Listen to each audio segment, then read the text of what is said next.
Okay, once again, let's continue to read our Gospel Word of God sa ating 1 Thessalonians, 1 Thessalonians chapter 1 hanggang 1 Thessalonians 1 Thessalonians chapter 1 verse 1 to 10. 1 Thessalonians chapter 1 verse 1 to 10. Okay, one chapter ng 1 Thessalonians, okay?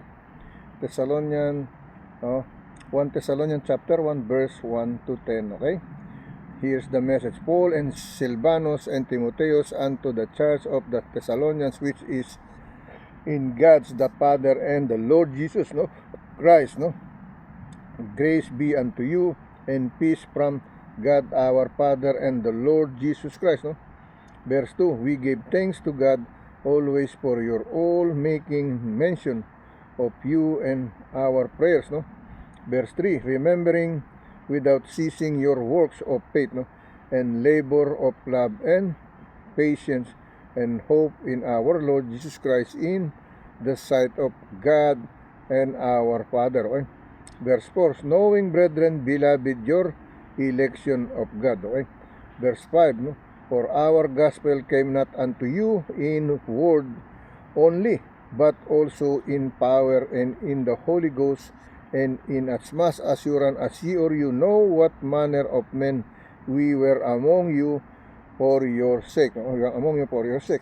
Verse 6, and ye or you become followers of us and the Lord, having received the words in as much affliction with joy of the Holy Ghost. Verse 7, so that ye or you were ensample to all that believe in Macedonia and Achaia.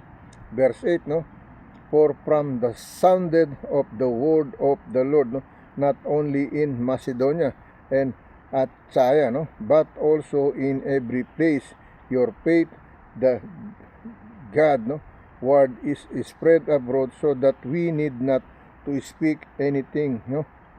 Verse 9, for they themselves show us for they themselves show us of at what manner of entering that we had unto you, and how ye or you turn to God from idols to serve the living and true God. Okay, verse 10, and to wait for his Son from heaven, whom he raised from the dead, even Jesus, which delivered us from the wrath to come. From the wrath to come, sinasabi, okay? Yan yung ating 1 Thessalonians chapter 1 verse 1 to 10, okay? One chapter ng 1 Thessalonians, okay? 1 Thessalonians chapter 1 verse 1 to 10, okay? Now let me read this in Tagalog, okay? Si Pablo at si Silvano at si Timoteo sa iglesia ng mga taga Thessalonica, sa Diyos Ama at sa Panginoong Jesucristo, sumainyo nawa ang biyaya ng kapayapaan, okay? Versikulo 2, nagpapasalamat kaming lahat sa Diyos dahil sa inyo lahat na aming binabanggit kayo sa aming mga panalangin, okay? Versikulo 3, na aming inaalalang walang patid sa harapan ng ating Diyos at Ama ang inyong gawa at pananampalataya, at pagpapagal sa pag-ibig, sa pagtitiis, sa pag-asa sa ating Panginoong Jesucristo, okay?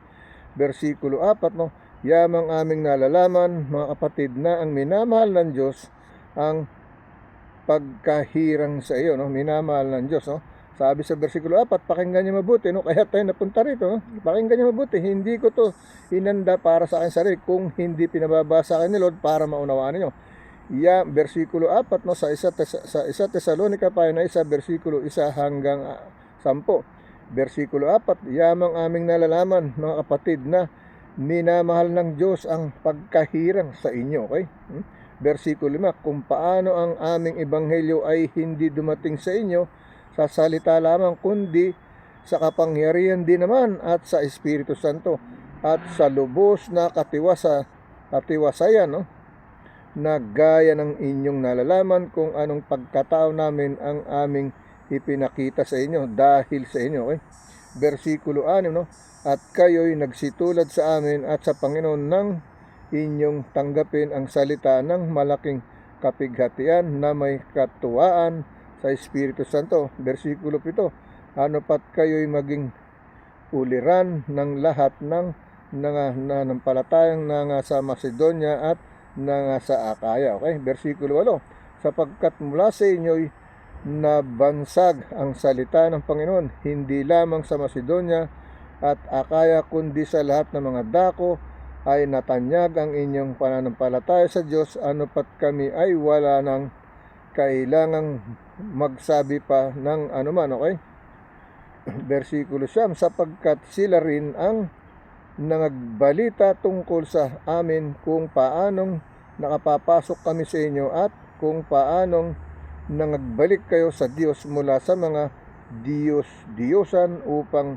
mangaglingkod sa Diyos na buhay at tunay. Okay? Versikulo 10. Upang hintayin ang kaniyang anak na mula sa langit at kaniyang ibinangon ang mga patay, si Jesus na nagligtas sa atin mula sa galit na darating. Okay? So pinipilit pa rin tayong iligtas ng Diyos Anak, no, sa galit na darating. Sinong nagalit na darating? Sa maaring ang Diyos Ama, no, na laging naghahatol sa atin, no. Pilit tayong sinasagip ng ating Panginoong Jesucristo, ng Diyos Ama, para magbalik loob sa Kanya. Okay?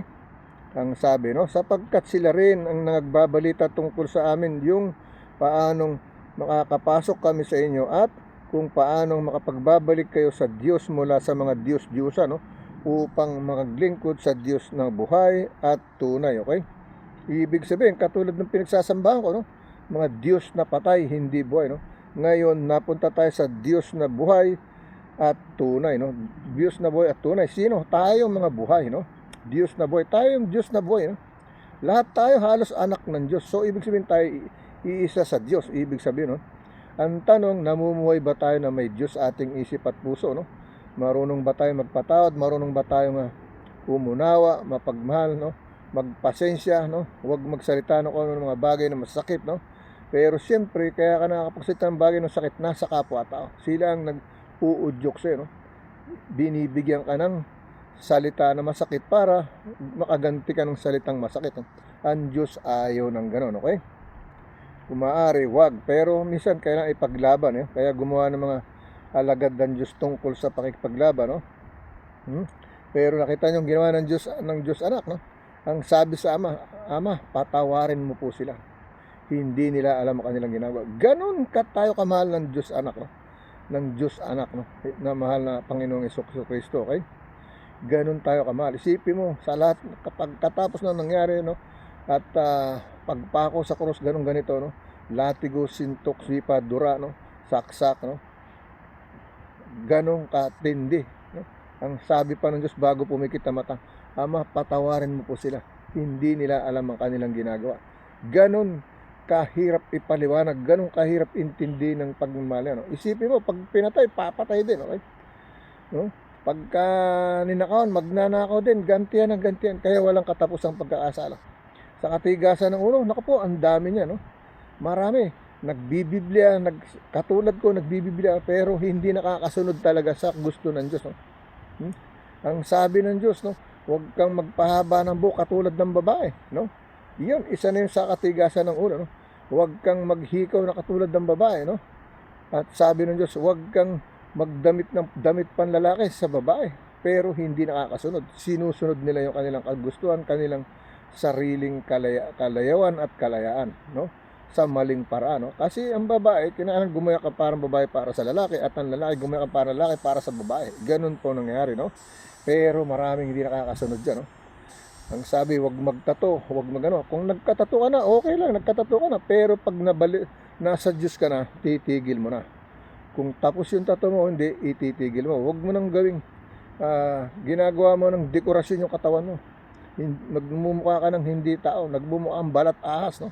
Yan ang ibig sabihin, nasasaktan kayo. Ako may tato, di balat ahas na rin ako, di ba? Ganun yun. Pero nung matuklasan ko ang Diyos, no? Bago ko pa natuklasan ng Diyos, nilayo ng Diyos, so napatigil na yung paglalagay ko sa katawan, sa aking balat, ng kung ano-ano, no? Nawala ang alak, nawala ang sigarilyo, mga drogang natikman ko, wala lahat, no? Yung pinagdaanan ko, nawala lahat ako. Binago tayo ng Diyos, okay? Pero matagal na tayong hindi naman tayo naging addict, no? Pero nakatikim, no? Kasi kung sasabihin di ako nakatikim, nagsisinungaling ako sa mata ng Diyos at sa inyong lahat. No? Nakatikim ako. Pero I cannot make be addict or pusher or overuser. No. I stop because I know it's not good in our body, in our mind, in our soul, and in the eye of God. No? All of this thing is not good from the Lord. No? It's against on His will, against on His love. No? That's why I am here to speak, not to speak sweet. Maybe I speak bitter, no? But to touch your heart, no? To remind you how to save, how to cleanse your Holy Ghost with your human flesh, with immortal body, as the house of God, as the temple of God, as the storehouse of His gospel word of God. Okay? Remember, no? As long as we are here, He gave us a chance to save our human flesh, our Holy Ghost, no? Our Holy Ghost. The important is Holy Ghost because the body is gonna be gone, no? Mawawala, no? Our body is gonna be nothing. It said, we born nude, we gonna die nude. So what is dying for? To be rich or a billionaire, whatever. It doesn't matter, okay? So the important thing, save our Holy Ghost, no? With the Holy Spirit of God. So let me read this in Spanish, okay? Okay, let me read in Spanish, no? Tesalonicenses, no? Kapitulo 1, versikulo 1 hanggang 10, no? Remember, no? God's against all these things, no? He doesn't want to have earring, no? As a man, no? So I got one because I see some actress, no? They have earring, no? This and that. Good looking. I did, no? Alright, gumaya ko. Pero when I found the Christ, the law of Christ, so I took it. So I said, how can be a good sample if I'm still wearing earring, no? And I become pastor, this and priest, or not a pastor, a servant, or servant of God, or messenger of God. How can be a good sample, no? To follow me if I'm still wearing something it's against the eye of God, okay? Yan ang ibig ko sabihin, no? So sumunod ako, inalis ko na. Kay totoo yung hiko ko, kay hindi, tinanggal ko na, no? Kay mahal, kay mura, tinanggal ko na. So nakatambay ang aking pwede ko ibigay sa aking asawa, sa aking anak, no? Kung sino man sa kanila ang gusto, okay? Yun ang aking ginawa, no? Kay totoo, kay hindi, pero sinigurado ko sa inyo, pag ako'y naghikaw, hindi ako maghihikaw ng pipitsugin, okay? Kasi rin tayo, no? Yung ika nga ay pag ako'y naglagay ng isang bagay, muna isang bagay, may halaga. Hindi mumurahin, hindi naman mamahalin, pero nasa kalagitnaan tayo ng ating ginagamit. Yan po ang masasabi ko, no? Okay? Hindi tayo barat, hindi naman tayo mayabang, no? Hindi naman tayo nagyayaman-yamanan, pero gumaganap lang tayo sa kaya ng ating kalooban, okay?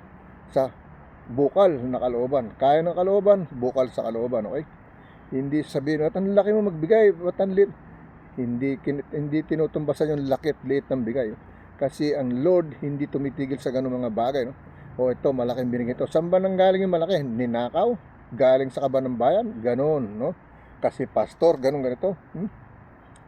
Hindi tumitigil dyan ang Diyos. Kaya nga sabi ng Diyos, God said, no, rich and poor He put in the balance, no? But is still not enough. Both of them is still not enough when they balance it, no?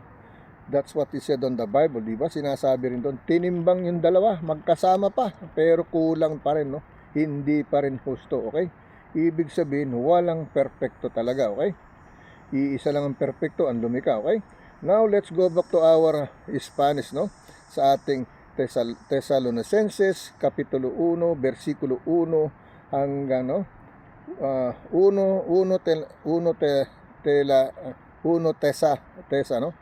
Tesalonicenses, Kapitulo 1, versikulo 1 hanggang 10, okay? Pablo, Silvano y Timoteo, la Iglesia de los Tesalonicenses, en Dios Padre y en el Señor Jesucristo, gracia y paz sean a vosotros, de Dios nuestro Padre y del Señor Jesucristo, ¿no? Versículos, damos siempre gracias a Dios por todos vosotros, haciendo memoria de vosotros en nuestras oraciones, ¿no? Versículo 3, ¿no?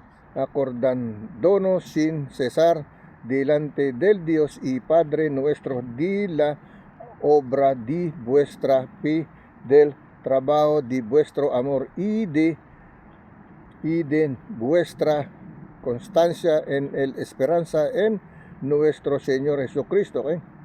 Versículo 4, porque conocemos, hermanos amados de Dios, vuestra elección. Okay? Versículo 5, pues nuestro evangelio no llegó a vosotros en palabras solamente, sino también en poder, en el Espíritu Santo y en plena certidumbre, como bien sabíais cuáles fuimos entre vosotros por amor de vosotros. Okay? Versículo 6, y vosotros venisteis a ser imitadores, versículo, imitadores de nosotros y del Señor, recibiendo la palabra en medio de gran tribulación con gozo del Espíritu Santo. Versículo 7, de tal manera que había sido ejemplo de todos los Macedonia y de Acaya que han creído. Versículo 8, porque partiendo de vosotros ha sido divulgada la palabra del Señor, no solo en Macedonia y Acaya, sino que también en todo lugar. Vuestra fe en Dios se ha extendido, de modo que nosotros no tenemos necesidad de hablar nada. Versículo 9, porque ellos mismos cuentan de nosotros la manera en que nos recibisteis y cómo os convertisteis de los ídolos y Dios para servir al Dios vivo y verdadero. Versículo 10, y esperar de los cielos y su Hijo, al cual resucitó de los muertos, y Jesús, quien nos libra de la ira venidera. Okay? Yan ang sinasabi sa Spanish, Now, let's go to the other last one that we have, Meron pa po tayong isang pagkain, Ano kayang putahe naman itong ating huling pagkain, Ating Word of God, the food from the Word of God, Let's go to the last one, the last food, the last scripture chapter verse sa ating James, chapter 1 verse 12 to 16. So tignan natin yung James chapter 1 verse 12 to 16, okay? Maaring madagdagan pa natin yan, okay? Maaring basahin pa natin hanggang do sa tayo 6 sa 12, 12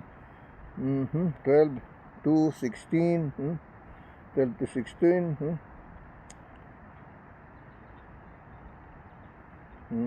saglit lang, titignan natin kung hanggang saan tayo titigil. Okay, what I'm gonna do now, sa ating James chapter 1 verse 12 to 27. James chapter 1 verse 12 to 27, okay? That's what I'm gonna decided to read, So I study and read, just to share it to you. The last scripture chapter sa our third video, okay? Verse 12, Blessed is the man that endureth temptation, for when he is tried, he shall receive the crown of life, which the Lord hath promised to them that love him. Okay? Verse 13, let no man say when he is tempted, I am tempted of God, for God cannot be tempted with evil, neither tempted he any man. Okay? Wala siyang tinukso at tinutukso. Okay? Verse 14, okay? But every man is tempted when he is drawn away of his own lust, and enticed, Verse 15, then when lust hath conceived, it bringeth forth sin, and sin, when it is finished, bringeth forth death. Okay? Verse 16, do not err, my beloved brethren. Do not err, my beloved brethren. Verse 17, every good gift and every perfect gift is from above, and cometh down from the Father of lights, with whom is no vulnerableness, neither shadow of turning. Okay? Verse 18, of his own will begat he us with the word of truth, He has with the word of truth, that was should be a kind of fruit, first fruit, should be a kind of first fruit of his creatures. Okay? Verse 19, Wherefore, my beloved brethren, let every man be swift to hear, slow to speak, slow to wrath. Speak, slow to wrath, okay? Verse 20, no? For the wrath of men worketh not the righteousness of God. No? For the wrath of men worketh not the righteousness of God. No? Verse 21, wherefore lay apart all filthiness and superfluity of naughtiness, and receive what meekness and ingrated word, no, which is able to save your soul, no, to save your soul, okay? Verse 22, but be ye, or you, doer of the words, not only hearers, only deceiving your own self, no, okay? Verse 23, for if any be a hearer of the word, and not a doer, he is like unto a man, no, beholding his natural face in the glass. No? Verse 24, no? For he beholdeth himself and goeth his way, no? And straightway forgetting what manner a man he was. No? Verse 25, but whoso looketh into the perfect law of liberty, and continueth therein, he being not a forgetful hearer, but a doer of the work, this man shall be blessed in his deeds. Okay? Verse 26, no? If any man among you seem to be religious and bridleth, no? And bridleth not his tongue, but deceiveth, no? But deceiveth his own heart, no? This man religion is vain, no? This man religion is vain, okay? Verse 27, pure religion is identified before God and the Father in this, no? The Father is this, no? Ang sabi ng verse 27, last verse, no? Pure religion is identified before God and this Father is this, to visit the fatherless, no? And widows in their affliction, and to keep himself unspotted from the world, okay? Unspotted from the world, okay? Verse basahin natin sa Tagalog version, no? Basahin natin sa Tagalog version, okay? Dito tayo sa Santiago, pahina 1, versikulo 12 hanggang 20, okay?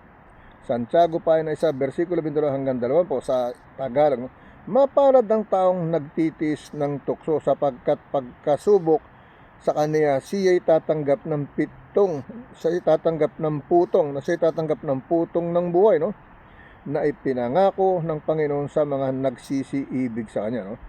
Ipinangako, no? Ang ibig sabihin, mapalad ang taong nagtitis ng tukso, no? Sapagkat pagkasubok sa kaniya, siya'y tatanggap ng putong ng buhay, no?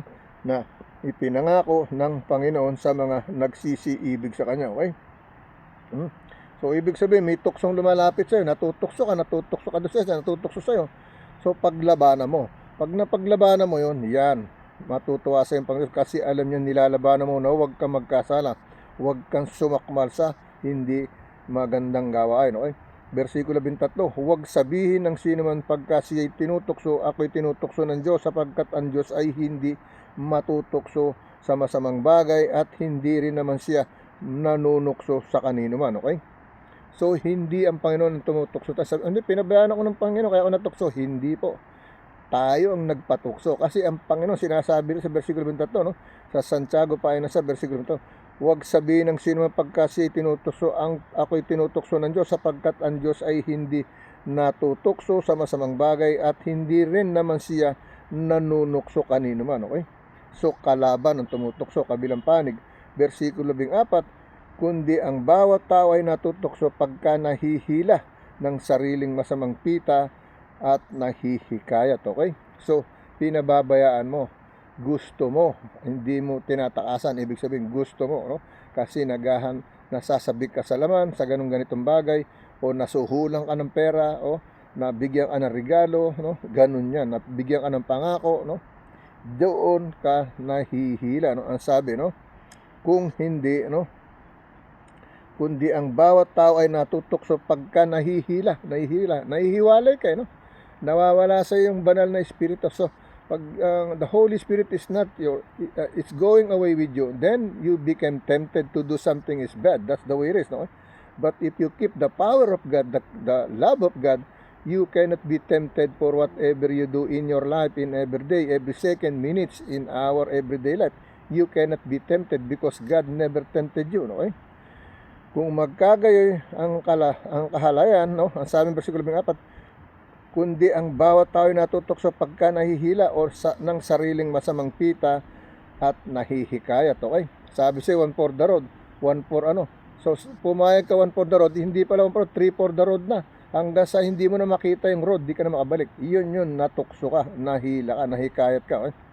Versikulo 15, kung magkagayon ang kahalayan, kung maipaglihi ay manganganak ng kasalanan at ang kasalanan pagka malaki na ay namumunga ng kamatayan. Okay?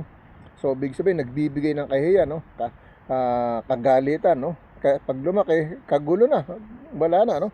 Kung magkagayon ng kahalayan, kung may pagli ay may panganak ang kasalanan at ang kasalanan pagka malaki na ay namumunga ng kamatayan. Okay?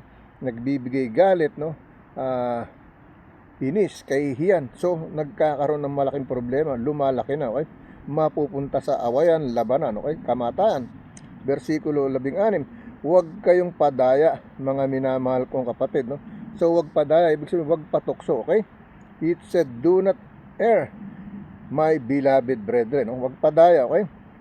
Versikulo 17, ang bawat mabuting kaloob at ang bawat sakdal na kaloob ay pawang buhat sa itaas, no?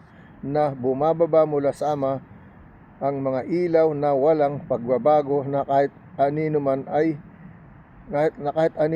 ng pag-iiba, okay? Hindi nababago, hindi kumuupas, no? Hindi naiiba, okay? Walang pagbabago, kung ano siya, ganun pa rin, no? Hindi katulad ng tao nababago, no? Pag nagkamero na, nag-iiba na, nagbabago na ang takbo ng isip ng kalooban, okay? Yan ang ibig sabihin, no? Ang sabi ng versikulo 11, ang kaniyang sariling kalooban sa kanya ay tayong ipinanganak sa pamamagitan ng salita ng katotohanan upang tayo maging isang uri ng mga pangunahing bunga sa kaniyang mga nilalang, okay? Maging halimbawa tayo, no? First fruit, to be as a sample in godly ways, no? Not in bad ways, okay? Alright, versikulo 11, nalalaman ninyo ito, minamahal kong mga kapatid, ngunit nagmaliksi ang bawat tao sa pakikinig, nagmakupad sa pananalita, magmakupad sa pagkagalit. Okay? Versikulo 20, no? Sapagkat ang galit ng tao ay hindi gumagawa ng katuwiran ng Diyos. Okay? No? Ang sabi rito, no? Verse 20, for the wrath of men worketh not the righteous of God. No? It said here, wrath of men, but how about wrath of women? Okay? Yun ang kabaliktaran, no? For the wrath of men or wrath of women worketh not the righteousness of God. Kasi sinabi lang dito yung lalaki, paano ang babae, no? It's almost the same, no? Sapagkat ang galit ng tao ay gumagawa ng katuwiran, hindi gumagawa ng katuwiran ng Diyos, okay? For the wrath of men or women worketh not the righteous of God, no? Verse 21, kaya't ihiwalay ninyo ang lahat ng karumihan at mga pag-apo ng kasamaan, no? At tanggapin ninyo ang may kaamuan, ang salitang itinanim na makapagliligtas sa inyong mga kaluluwa, no? Versikulo 22, dapat maging tagatupad kayo sa ng salita at hindi, no? Sabi ito, dapat maging tagatupad kayo ng salita at huwag tagapakinig lamang ng inyong dinadaya ang inyong sarili, okay? Tayo nakikinig lang, ganun ganito, pero hindi tayo tumutupad. Hindi tayo nakakaganap. Tumutugtog, kumakanta, nagsasayo, palandaglag, pero we are not living by Him. Walk with Him, take our cross and follow Him. We're not. We know we're not perfect, but it said, follow Him, walk with Him, take our cross and live. Sabi, live like Him, walk with Him, take our cross and follow Him. No? We are said, we are God, we are son of God, we are children, but we are not following the godliness way. Okay, that's the problem, okay? Ang sabi to, ng inyong sarili, no? Ang sabi rito sa versikulo 22, dapat maging tagatupad kayo ng salita at hindi tagapakinig lamang ng inyong dinadaya ang inyong sarili, no? Versikulo 23, sapagkat kung ang sino man ay tagapakinig ng salita, hindi tagatupad, ay katulad siya ng isang tao na tinitingnan ang kanyang talagang mukha sa salamin, okay? Ito yung iniisip ng iba, because you are not a member of them, you are not joining them, they think, they judge you like that, no? It means you're not working with them, so it means to say, they don't know you, he wants you to be with them, no? Even I am with them. The problem, are we following the godliness way of God, no? All of us, pastor, preacher, pastora, priest, minister, no? All of us is the same, okay? We are not perfect, that's why we cannot follow everything, okay? Versikulo 3, sapagkat kung sino may tagapanig lamang ng salitaan, natutupad tulad siya ng isang tao na tumitingin sa kanyang talagang mukha sa salamin. Versikulo 4, sapagkat minamasdan niya ang kaniyang sarili at siya'y umaalis at pagdakay kaniyang nalilimutan kung ano siya, okay? Versikulo 25, ngunit ang nagsisiyasat ng sakdal sa kautosan, ang kautosan ng kalayaan ay nananatiling gayon na hindi tagakapakinig na lumilimot, kundi tagatupad na gumagawa ng pagpapalain ang taong ito sa kaniyang ginagawa, okay? Versikulo 26, no? Kung ang sino man ay nag-iisip na si religyoso, samantalang hindi pinipigil ang kanyang dila, kundi dinadaya ang kanyang puso, ang reliyon ng taong ito ay walang kabuluhan, okay? Ito yung sinasabi, no? Pag nagsabi ka ng katotohanan, yan ang tingin sa'yo, kasi nasa Biblia, no? Hindi yan kasi nagsalita ng gano'n, nakasakit. Hindi, no? Hindi po, hindi tayo pwedeng tumulog sa ganung bagay lang, no? Ang sabi nito, kung ang sino may ay nag-iisip na siya'y reliyoso samantalang hindi pinipigil ang kanyang dila, kundi dinadaya ang kanyang puso, ang reliyon ng taong ito ay walang kabuluhan, no? So, sino magsasabi ng katotohanan kung walang ganitong bagay, no? Sino pa, no? Anong gagawin nila? Mag-aaway, magpapatayan? Hindi po ganoon, okay? Kinakailangan may magsalita. Hindi balik ko ano sabihin ng tao. So, kinakailangan may magsalita, no? Para maunawaan at maisa pamuhay ng ating kapwa, no? Tungo sa katotohanan at kaligtasan, no? Kapayapaan, okay? Versikulo 27, ang dalisay na reliyon ng walang dungis sa harapan ng ating Diyos at Ama ay ito, dalawin ang mga ulila at mga babaeng bao sa kanilang kapighatian at pag-ingatang walang dungis ang kaniyang sarili sa sanglibutan, okay? Ito yung sinasabi ko, kinakailangan bisitahin, okay? Pero ayaw, no? Nagagalit, no? But let me read in Spanish, okay? Okay, let me continue to read in Spanish, no? Sa ating James chapter 1 verse 1 to verse 12 to 27, no? Bienaventurado el varón que soporta la tentación, porque cuando haya resistido la prueba recibirá la corona de vida que Dios ha prometido a los que le aman. Versículo 3, cuando alguno es tentado, no diga que es tentado de parte de Dios, porque Dios no puede ser tentado por el mal, ni él tenta a nadie. Versículo 14, ¿no? Sino que cada uno es tentado cuando de su propia concupiscencia en atriado y seducido, ¿no? Versículo 15, ¿no? Entonces la concupiscencia, después que ha concebido de luz el pecado, y el pecado siendo consumado de luz la muerte. Versículo 16, ¿no? Amados hermanos míos, erráis. Versículo 7, todo buena medida de todo de perfecto desciende de lo alto del Padre de las luces, en el cual no hay mundaza ni sombra de versión, ¿no? Versículo 8, en el de su voluntad nos hizo nacer por la palabra de verdad, para que seamos primicias de su criaturas, ¿ok?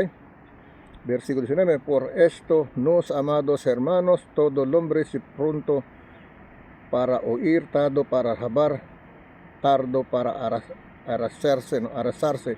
Versículo 20, porque la ira del hombre ni obra la justicia de Dios. Versículo 21, por lo cual disenchando toda inmundicia y abundancia de malicia, recibid con misericordia la palabra implantada, la lo cual puede salvar vuestras almas. Versículo 22, ¿no? Pero sed hacedores de la palabra y non ta solamente oidores, enganándoos vosotros mismos, ¿no?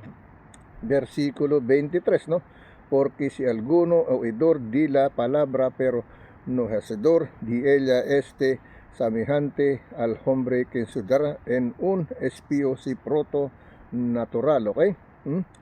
So, hindi ko na itutol. I will not continue to read in Spanish. Read it by yourself, no? Because the minutes, okay? Lord God, once again, here I am again, Lord God, no?